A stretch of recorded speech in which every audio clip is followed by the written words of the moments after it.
quite a week, so. Oh, yeah. She is one of the most influential artists of our generation, a global icon who turned every stage into a world of her own. But behind the applause, what kind of invisible wounds could break a young woman long before fame ever arrived? Her rise was never about luck or destiny.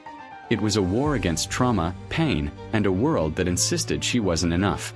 This is the journey of how she went from a girl drowning in silence to a woman who rebuilt herself into unshakable power. Lady Gaga, pain, power, and the anatomy of a rebirth. Before Lady Gaga became a global symbol of strength, there was a young woman fighting a silent war no one could see. A girl whose voice shook long before it ever reached a microphone. A girl who learned that sometimes the world doesn't break you all at once. It breaks you slowly, piece by piece, until you can no longer recognize yourself. What makes her story impossible to turn away from is not the fame, the costumes, or the spectacle. It is the brutal truth that behind every reinvention was a wound she was trying to survive. She was bullied until she believed she didn't deserve to be seen. She was violated at an age when most people are still learning how to dream. And when the world finally applauded her, she had already endured more pain than most superstars ever reveal.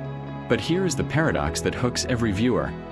How does someone carrying trauma that deep still learn to stand on stage as if she owns the world? How does a woman battling PTSD, chronic pain, and the weight of global expectations still find a way to rise, again and again, even when her body begs her to stop? Her story is not about perfection. It is about survival. It is about the nights she couldn't walk because her body was screaming. It is about the days she questioned whether she was human or a product built for applause. It is about the moment she looked at the broken pieces of her life and refused to let any of them define her. And that is why you cannot stop watching. Because Lady Gaga does not just show us a career, she shows us what happens when pain becomes purpose. When a person chooses to rebuild themselves from the ashes. When identity is not inherited, but forged. Her journey forces one question upon every viewer. If she could rise from that darkness, what might we be capable of when facing our own? Stefani Joanne Angelina Germanotta was born in New York City, in a neighborhood where ambition filled the air but so did expectation. Her family came from Italian roots, hard-working, traditional, and deeply protective. They believed in discipline, resilience, and the silent endurance of struggle. From the outside, it looked like a normal childhood. But from the inside, it was the beginning of a lifelong search for belonging. From the time she was 4, Stefani could sit at a piano and make the keys obey her emotions. Music became her first language, the one place where she didn't have to apologize for being too much or too different. Her parents saw a spark, a kind of intensity that didn't match her small frame, and they encouraged her talent. Yet even with support at home, the world outside wasn't kind. School was a battlefield disguised as hallways and lockers. She was too expressive, too eager, too passionate. Traits that made her a target. Other kids mocked her appearance, her voice, her dreams. They pushed her into trash cans, laughed at her clothes, and called her names meant to shrink her into something ordinary. Every day, she walked into class carrying books in her hands and humiliation on her shoulders. And slowly, the idea began forming inside her. Maybe I don't belong anywhere. While her classmates spent afternoons at parties or sports events, Stefani spent hers at the piano, letting the hurt bleed into melodies. Music didn't erase the pain, but it gave it shape, something she could control. Still, the loneliness carved deep. She watched other girls fit into the world with ease, while she felt like she was constantly scratching at the surface, desperate to break through. Her home life, though loving, came with its own pressures. Her father worked tirelessly, carrying the weight of family expectations and the memory of losing his sister at 19, a tragedy that haunted him and later her. Her mother pushed her to excel, believing talent meant responsibility. Stefani grew up surrounded by achievement and loss, creativity and grief. The message was clear. Life will not go easy on you, so you cannot go easy on yourself. As she grew older, the emotional bruises layered into something more complex. She wanted desperately to be accepted, yet she also felt this fire inside her, a hunger to express herself in ways that the world wasn't ready for. It was a conflict she couldn't escape, the desire to be invisible and the desire to be seen. By the time she reached her early teens, she was already writing songs about longing, fear, and identity. Themes far too heavy for her age. But that was the truth of her life. She wasn't just growing up. She was surviving adolescence armed with a piano and a voice that shook every time it tried to rise above the noise. The world had not yet met Lady Gaga, but the fractures that would one day fuel her artistry, the bullying, the alienation, the suffocating loneliness, were already shaping the woman she would become. Her childhood didn't give her confidence. It gave her something stronger, a reason to fight. When Stefani entered her late teens, she wasn't just a girl who played the piano anymore. She was a young woman desperate to turn her pain into something meaningful. She auditioned for the prestigious Tisch School of the Arts at NYU, one of the hardest programs to get into, and she made it. For a moment, it felt like the world was finally opening its doors. But the truth was more complicated. The halls of Tisch were lined with prodigies, pressure, and the silent demand to fit into a mold. And Stefani never fit into any mold. She studied theory, technique, performance, all the things artists are supposed to master. Yet something inside her felt caged. She wasn't meant to simply learn music. She was meant to become it. And that realization terrified her. She dropped out before finishing, a decision that disappointed people around her and left her alone in a city that didn't care whether she sank or survived. For the first time, she wasn't a student. She wasn't protected. She was just another dreamer in New York, trying to cling to her voice in a place that swallowed voices whole. To survive, she took every job she could find, waitress, hostess, anything. At night, she performed in small bars and clubs, sometimes in front of only a handful of people. The spotlight wasn't glamorous. It was harsh, unforgiving. But she sang anyway, wearing the pain like armor, disguising fear as confidence. She began experimenting with performance art, theatrical costumes, bold makeup, pieces of the persona that would one day become Lady Gaga. But at the time, people didn't applaud. They stared. They judged. They whispered. Her first big break seemed to come when a major label signed her. Finally, after years of humiliation and trying to belong, she had a foothold. She poured everything she had into writing, recording, shaping a sound that felt like her. But to the label, she was too strange, too bold, too emotional, too much. Within months, they dropped her. No explanation. No second chance. It was a rejection so sudden it felt like a betrayal. She had given them her raw self, and they decided it wasn't marketable. That moment, standing outside the building where her dreams had just been dismissed, she wondered if the bullies had been right all along, if she really wasn't enough. But here is the hidden truth. Some artists are not meant to be accepted. They are meant to create a world where acceptance doesn't matter. And this was the turning point that didn't look like one. The rejection forced her inward, to the place where her most authentic self was hiding. She began writing darker, louder, braver songs. She created bolder imagery. She stopped trying to fit in and started trying to break everything open. The world didn't yet know her name, but the persona, the vision, the revolution called Lady Gaga had already begun forming in the shadows. Rejection wasn't her ending. It was her ignition. The first iteration of Lady Gaga wasn't crafted in a boardroom or engineered by executives. She was born on the dim stages of downtown Manhattan, in underground clubs filled with smoke, neon lights, and people who didn't care about perfection. They cared about truth, about spectacle, about the courage to be outrageous. And Stefani, now shedding her old skin, finally discovered a world where too much was exactly enough. She stitched together thrift store fabrics, metal, latex, anything she could find, turning her trauma into armor and her insecurities into weapons. She wasn't trying to shock people. She was trying to survive herself. The more she pushed boundaries, the more she felt something wake up inside. Something powerful, something uncontrollable, something that didn't apologize. That was the moment she stopped being Stefani Germanotta. And Lady Gaga stepped forward. Her talent manager at the time saw what the world had missed.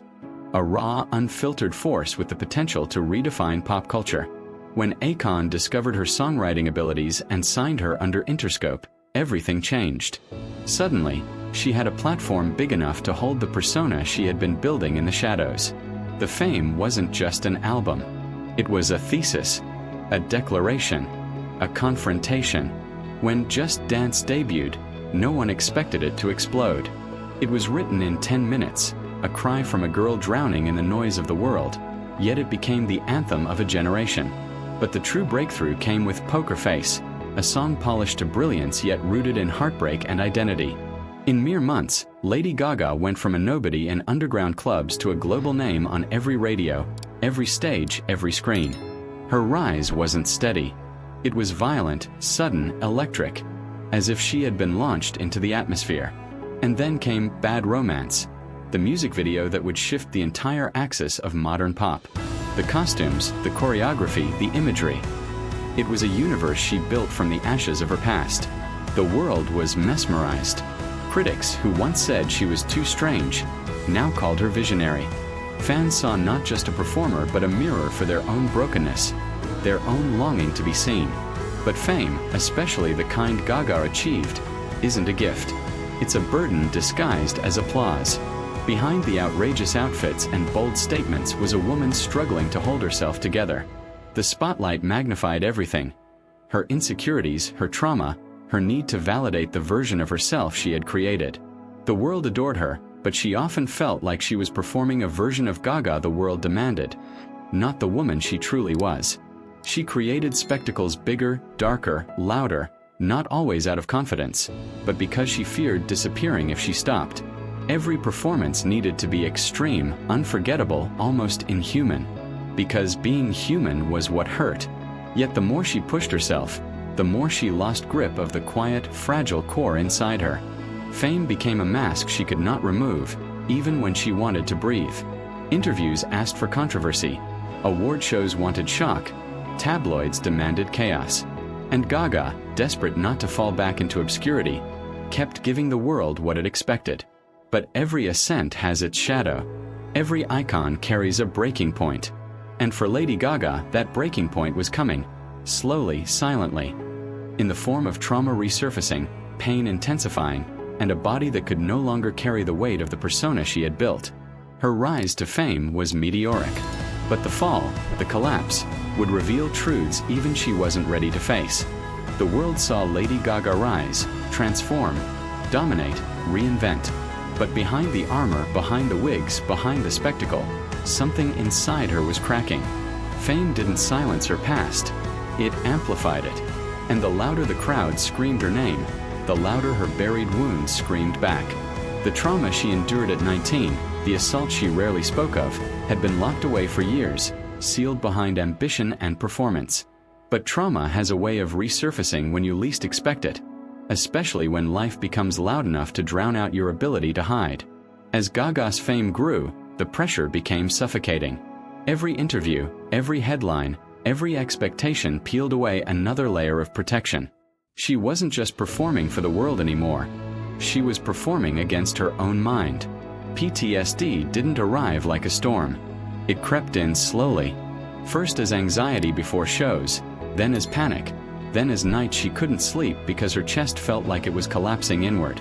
She began experiencing flashbacks, moments where the past intruded violently into the present. In the middle of rehearsals, the memory of being powerless would strike her like a blade, sharp and disorienting.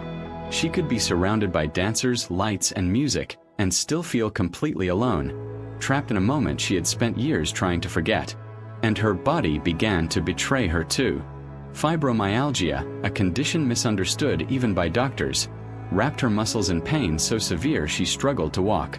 Some days, she couldn't stand for more than a few minutes. Some nights, backstage, she curled into herself, gripping her legs as waves of agony forced tears from her eyes. Dancers stood ready, costumes in place, cameras rolling. But Gaga was in a war no one could see, a war no amount of fame could protect her from. She tried to hide it, even from herself. She would look in the mirror and whisper, "Keep going," not because she believed she could, but because she feared what would happen if she stopped. The persona she built, Lady Gaga, was fearless, invincible, untouchable. But Stefani, the woman underneath, was exhausted. She carried the weight of the world on a body that was falling apart and a mind that was unraveling. Every performance became a negotiation. How much pain could she endure today? How much of herself could she sacrifice? How long before the applause became too heavy to hold? During one tour, right before walking onto the stage, her body seized. The pain shot through her spine, sharp and paralyzing. She tried to breathe, but even breathing felt like breaking. Her team surrounded her, helping her stand, urging her to rest. But she whispered, "The audience is waiting." It wasn't determination, it was fear. Fear of disappointing the people who believed she was superhuman. Fear of becoming irrelevant. Fear of facing the woman behind the mask. Her relationships strained under the pressure. Her friendships thinned. Her sense of identity fractured. She once said she felt like she existed in two realities. The one where she was adored by millions, and the one where she felt completely invisible. And this duality consumed her. The public saw her wins, the awards, the performances, the shock value. But privately, she spiraled. She questioned her worth. She questioned her purpose. She questioned whether any part of her life belonged to her anymore. The darkness didn't come from fame itself. It came from the space between who she had to be and who she truly was. By the time she reached the peak of her career, Gaga wasn't celebrating. She was barely holding on. And the breaking point, the moment everything would collapse, was coming, faster than she could brace for. At the height of her success, when the world believed Lady Gaga was unstoppable, she felt herself breaking in ways no one could see. The pressure to stay extraordinary became relentless. Managers wanted bigger tours, bolder visuals, louder moments. Fans expected the impossible. And the industry demanded constant reinvention, as if she was an endless resource, not a human being. But the truth was brutal. The persona she created to survive had begun consuming her. The costumes, once a form of protection, now felt like cages. The wigs, the makeup, the theatrics, all pieces of an identity that no longer belonged to her. She felt like she was disappearing behind the very image she built. "I don't know where I end and where Lady Gaga begins," she once admitted. And it wasn't a metaphor. It was a confession. Then came the year that nearly destroyed her, 2013 to 2014, when everything she touched seemed to crumble. An album she poured her heart into underperformed. Critics dismissed her work as confused, excessive, desperate. Headlines declared she had peaked. The industry whispered that her career was over. And in the world of pop music, whispers are often death sentences. What hurt the most wasn't the criticism, it was betrayal.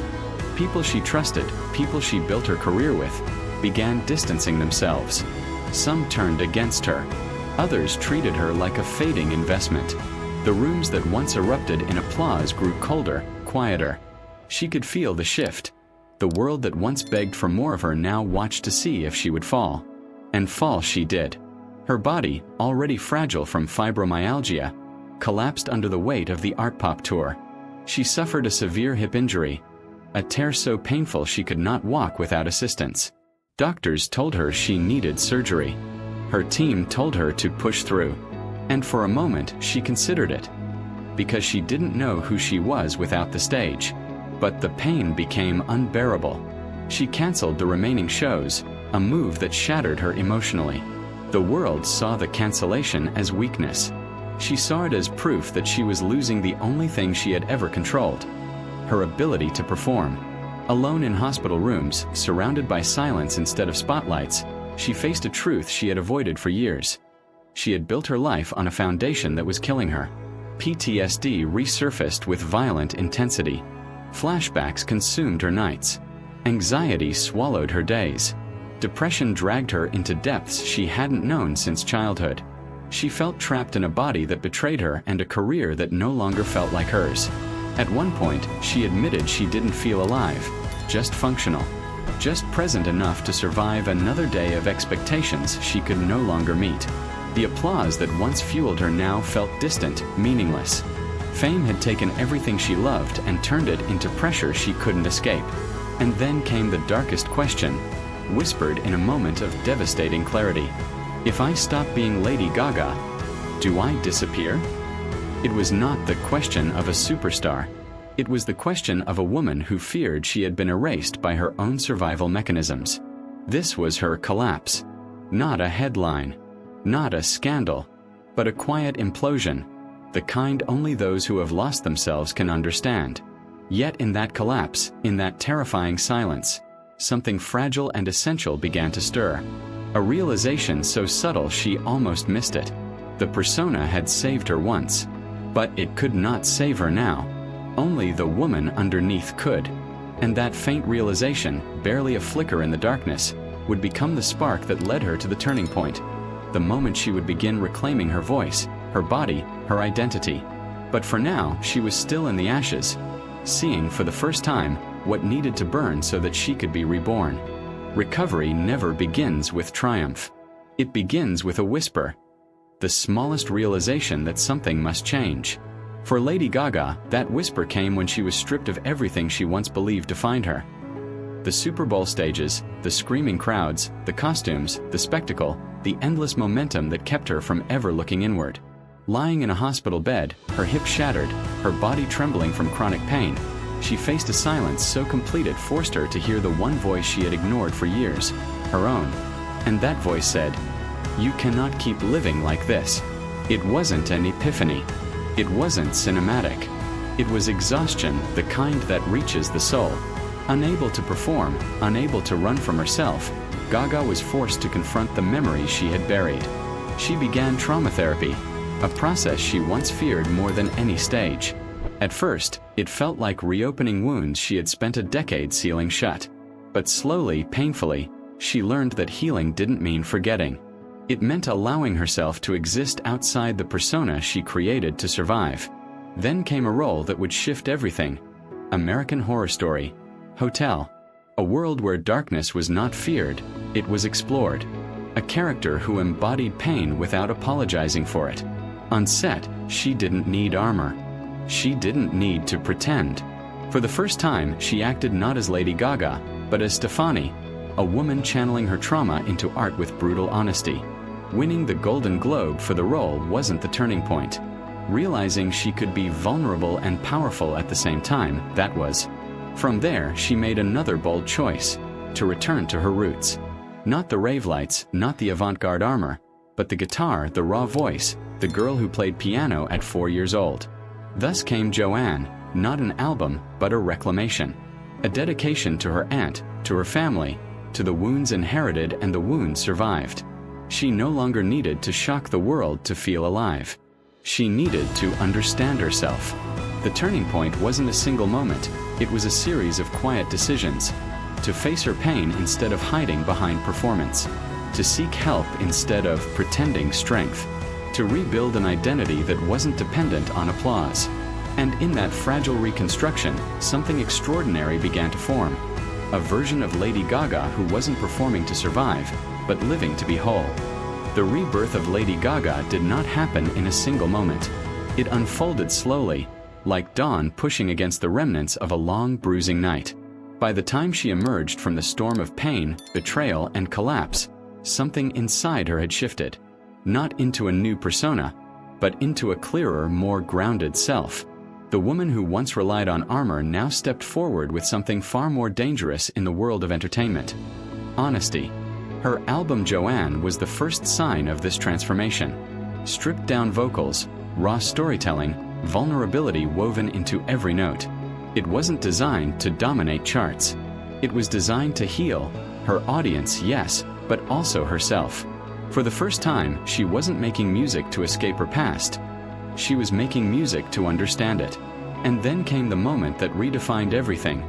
A Star is Born. As ally, Gaga didn't just act, she surrendered. She bared the wound she spent years hiding, channeling her trauma, her fear, her longing into a character who felt painfully, beautifully real. Her performance broke something open in the hearts of viewers around the world. She wasn't the eccentric pop star anymore. She was an artist capable of shaking audiences with a whisper instead of a scream. Shallow, the song that would earn her an Oscar, wasn't just a hit. It was a revelation, a reminder that even the deepest pain can produce something breathtaking when given a voice. With that moment, Gaga's legacy shifted from spectacle to substance. She proved she didn't need theatrics to dominate a stage. All she needed was the truth. But her rebirth didn't stop at art. It expanded into activism, compassion, and leadership. Through the Born This Way Foundation, she championed mental health awareness, created safe spaces for young people, and spoke publicly about her PTSD and chronic pain. Topics so stigmatized that stars often avoid them entirely. Gaga didn't avoid them. She faced them head-on, turning her private battles into public strength. She became more than a performer, more than a survivor. She became a blueprint for resilience. Millions found courage in her journey, not because she was flawless, but because she dared to show her flaws without shame. She rewrote what it means to be powerful, not invincible, not untouchable, but unbreakable in the act of breaking open. Lady Gaga rose, fell, shattered, healed, and rose again, not as the girl the world expected her to be, but as the woman she chose to become. Her legacy is not built on perfection. It's built on the truth that pain can be transformed into purpose, and that the most extraordinary lives often grow from the darkest soil. Pain does not disappear. It transforms. It teaches. It becomes the foundation on which strength is built. Lady Gaga's life is not the story of a woman who conquered her demons once and never looked back. It is the story of someone who wakes up every day and chooses to rise. Even when her body aches, even when her past returns, even when the world expects her to be something she is not. Her power doesn't come from perfection. It comes from persistence, from courage, from the willingness to rebuild again and again. She reminds us that identity is not a destination. It's a creation, a process of breaking, learning, healing, and rising. And maybe that's why her story matters so deeply.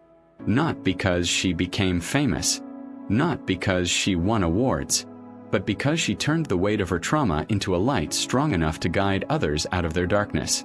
So ask yourself, what part of your story have you buried because you thought it made you weak? What pieces of your past are you still running from?